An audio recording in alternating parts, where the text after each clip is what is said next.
Hi, it's Phil Wilson from Minnovate here at Carlson Marketing for another interview on behalf of MIMA and the MIMA Summit, which comes up on October 5th. Don't forget to log on to mimasummit.org and get yourself registered. Today, we're going to be talking to Doug Rozen, and we're going to be talking mobile.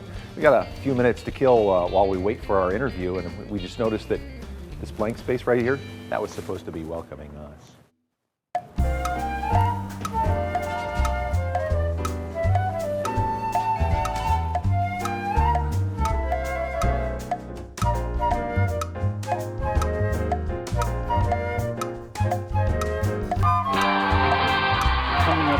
On The View, Riva star Joanna. So are you going to the MIMA Summit? Well, we're at Carlson Marketing. We're talking to Doug Rozen. Doug, I'm going to ask you to give me your complete, unedited title at Carlson Marketing. It's Senior Vice President and Global Lead for Creative, Interactive, Media, and Mobile. There you go. Very long title, but very descriptive. It tells you exactly what I do. So let's talk mobile, because that's what you're talking at the MIMA Summit coming up on October 5th. Making the most of mobile.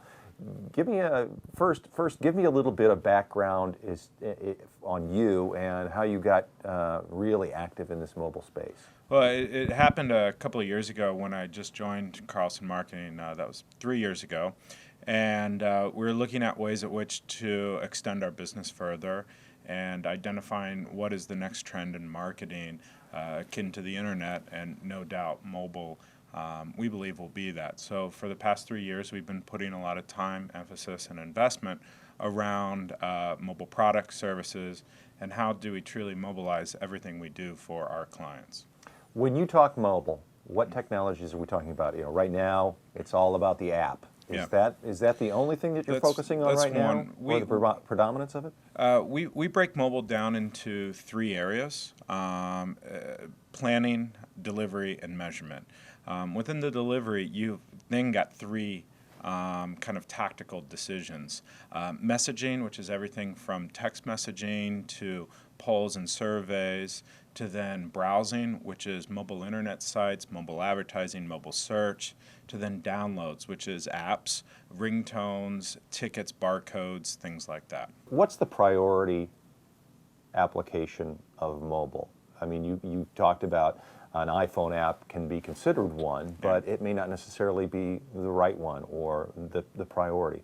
What's a priority for pretty much anybody? Is there a blanket priority? Well, there is no blanket priority. I think the way we look at it is there's 4 drivers of proper mobile usage, I'd say. And the first is recognize that mobile today really is about transactional usage. That if we think about how we all use mobile, it's right now less about entertainment and more about the utility.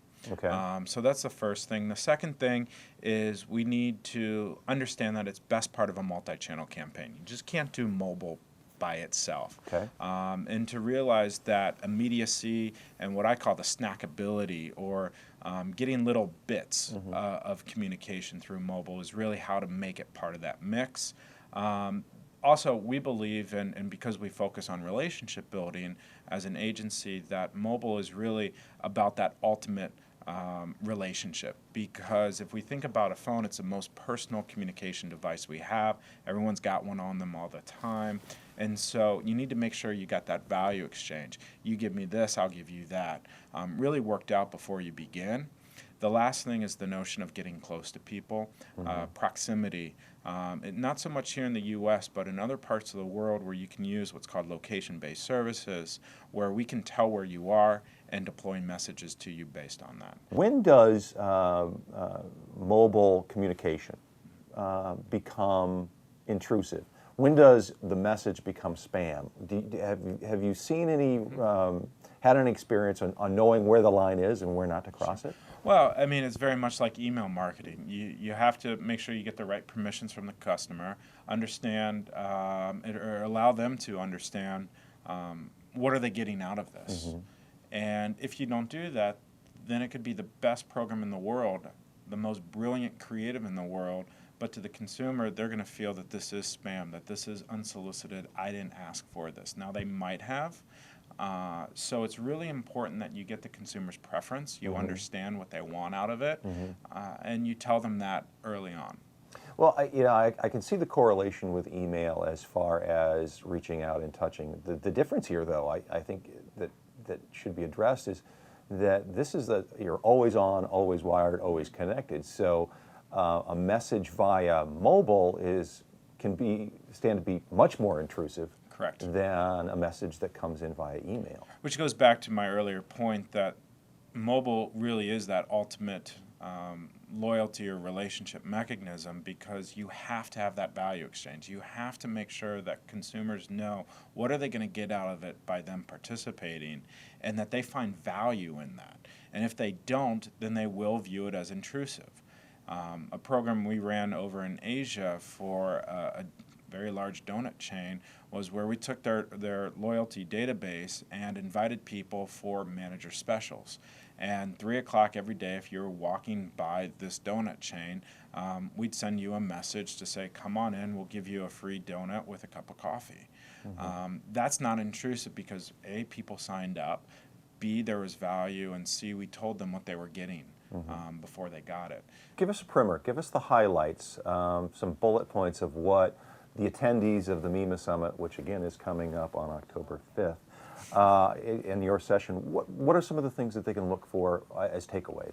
What this session's really going to look at is how do you take, the foundation that's there in mobile and really make it mainstream? How can marketers really use mobile to drive business value? I can't tell you how many client meetings we go into where the first thing out of a client's mouth is, I want an iPhone app. Which is great because they're interested, they're piqued. But that's not always usually the best place to start. So what we hope to do out of this, and we've got a great team, we've got a local mobile technology leader, we've got a global service provider, and we've got one of the leading measurement people in the mobile space on panel with me. And we're going to talk about how do we get from today to tomorrow to the future in mobile. Okay, you're a mobile guy. What phone are you carrying right now? Well, I got a couple of them. What's on you right now? Is there one in your jacket no, it's right over, now? It's over because I only threw this jacket on for the interview. Well, there you go. Thanks very much for dressing. Thank you. My pleasure. You look good. I have a Nokia N95, right, and I have a BlackBerry Bold. I had an iPhone, but the battery doesn't last as long as mine needs. This is by no means an endorsement of any kind, no. But most mobile people have multiple phones to check the platforms. Yeah. What do you see for mobile in the next year and next, I hate to go 5, next 3 years? Well, that's actually going to be the kind of premise of our session, looking at mobile today, tomorrow, and the future. And we're going to start by looking at each of these 3 horizons and what makes them up. The today is really, either going to be end of this year, beginning of next year. We'll move from today to tomorrow. The big difference is the experimentation stops for major brands, and they really start to place mobile as a persistent part of their marketing endeavors. Sounds great. And for 3 years out?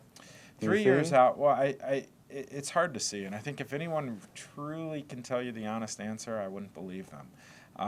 But I think, no doubt, mobile will be paramount in marketing. If you think about how we used to call IVRs to change passwords, now we go to websites to change passwords. Soon you'll be going to mobile. So I think what we'll see 3 years out is some of our basic tendencies with the internet being cannibalized by a mobile handset. Interesting. Thanks very much for taking time with us. My It's been a real pleasure, and we'll look for you at the MIMA Summit. Again, the summit comes up on October 5th. And be sure to log on to mimasummit.org and get yourself registered and join us there. Thanks very much. See you there.